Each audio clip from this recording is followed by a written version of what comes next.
In Genesis 17, God initiates what sounds like one of the most famous real estate transactions in human history, but there is a glaring historical paradox at the center of this story. The man who was promised the land never actually held a deed to it. Abraham's physical reality in Canaan was completely disconnected from ownership. He walked the territory. He lived in tents, surviving as a transient nomad. The ultimate irony is that the only piece of land Abraham ever legally claimed was a burial cave for his wife, and he had to purchase it at full market price from the locals.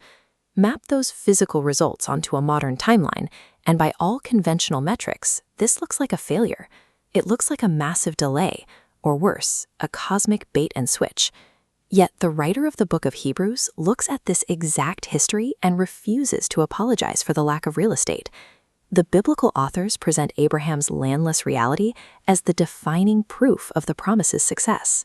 If wandering it without a deed is the point, what was Abraham looking for? Hebrews 11 gives us the answer. He was looking for a city with foundations, architected and built by God. He knew the dirt beneath his feet was never the final destination.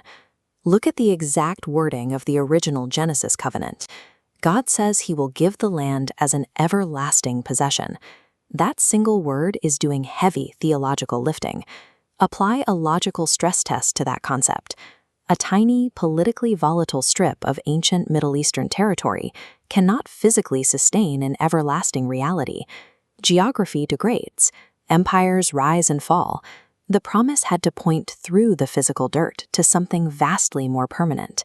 The land was representing something else entirely. Canaan was a geographical placeholder. It pointed toward a completely restored creation, a world from which death and exile have been permanently removed. The Apostle Paul makes this explicit with a radical textual intervention in his letter to the Romans.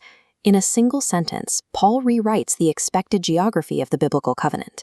He writes, "It was not through the law that Abraham received the promise, but through faith, that he would be heir of the world. Not heir of Canaan, heir of the world." That scale shift is massive. The everlasting covenant was a world-sized promise right from its inception. You see this reach its climax at the very end of the Bible in Revelation 21, with the descent of the New Jerusalem.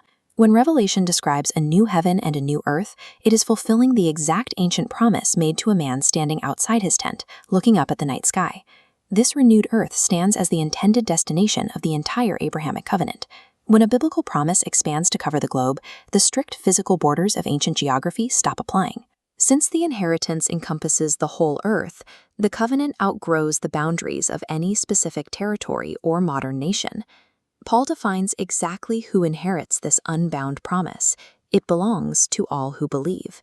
The covenant belongs strictly to those who step across borders, choosing to walk in the exact same forward-looking faith that Abraham demonstrated. Hebrews 11 looks back at the lives of all these biblical patriarchs and notes something striking. They all died as foreigners and strangers without receiving the final promise. Their lifelong willingness to remain strangers was the absolute proof that they correctly grasped the massive, deferred scale of what God was doing. Every year of exile and every not yet moment defines the nature of this hope. This is faith, the persistence to hold a promise too massive for the present age, while walking toward the renewed earth anyway.